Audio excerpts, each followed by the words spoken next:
welcome back to my channel. So today we have a new release from Sol de Janeiro to review. It is their new Cheirosa 76. So I'm going to let you know what that smells like, give you my review and first impressions.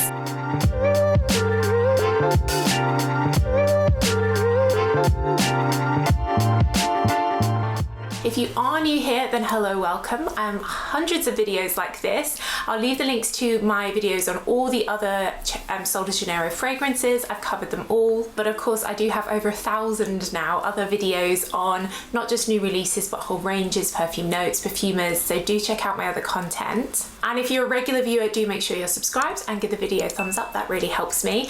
And I'll put the links down below to where you can get this, where it's available around the world. It's just come out here in the UK exclusively on ASOS, so that's where I bought this from, but yeah, I'll leave the links to where it's available down below. So Sol de Janeiro, it's actually a really interesting company that I've been following for a bit now. It was founded a long time ago in 2008. It's actually an American company inspired by Brazilian beach culture, but recently, a few years ago, the brand was bought by L'Occitane Group, which is obviously a massive multinational company, and I believe when they bought it, it was on a valuation of 450 million, and since then it's kind of gone viral. These body mists, they've been all over TikTok, and everyone seems to know about them, and you go into department stores and stuff, they have massive displays.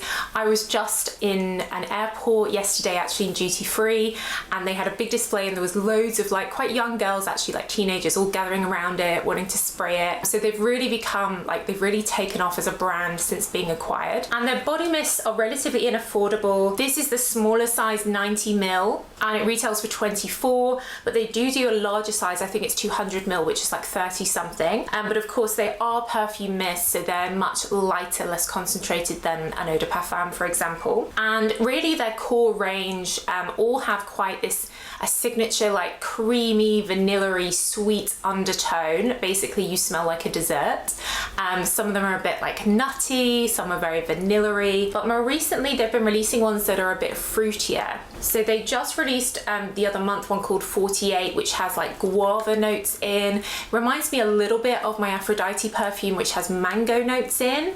It's sort of a similar vein. So I was intrigued about this new release, with it being in the blue packaging, and they did have a blue one the other year that was limited edition, and that was very oceanic, aquatic. Normally when brands release these light blue type perfumes, they tend to be very watery, fresh, oceanic type perfumes. This one isn't like that, though it does have a lot of freshness to it, and it doesn't have as much of that intense sweet vanilla that's in a lot of the original bestsellers. So this one actually uses jasmine in the heart, and it says that it has a blackcurrant note in. It says captures the dazzling 1976 discotheque era in Brazil. Go wherever the night takes you with midnight jasmine, blackcurrant and amber woods. So I get a little bit of the blackcurrant, which is a bit reminiscent of the Armani Sea perfumes and Sea Passion. And then the jasmine heart is something, jasmine's in most new releases these days.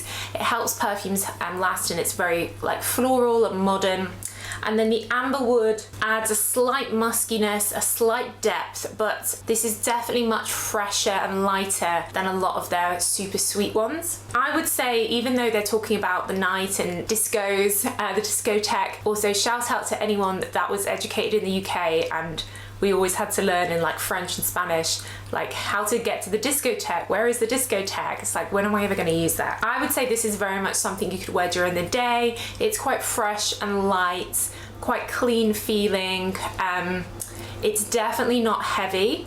I do find some of their original ones last so well, much better than a body spray. But this one is performing more like a typical Hawaiian Tropic or Victoria's Secret body spray. It could certainly be layered with anything really that has jasmine in, but I love blackcurrant in perfume, so I was kind of hoping this was going to be super blackcurrant, super fruity, but it's not really. It's mainly jasmine. So I think it's okay. I don't think it's particularly unique, and it doesn't have that addictive gourmand quality that's in the originals with the vanilla or the hazelnut. They are releasing so many new ones, Not only did they release 48 the other months, they released 3 limited edition summer ones. There's a lot of releases coming out now, and I'm feeling like there's kind of too many versions now, but I guess they're sort of TikTok trend type fragrance, so they have to keep releasing new to create more new content. So overall, I think it's okay. Is it Soki approved? Probably not.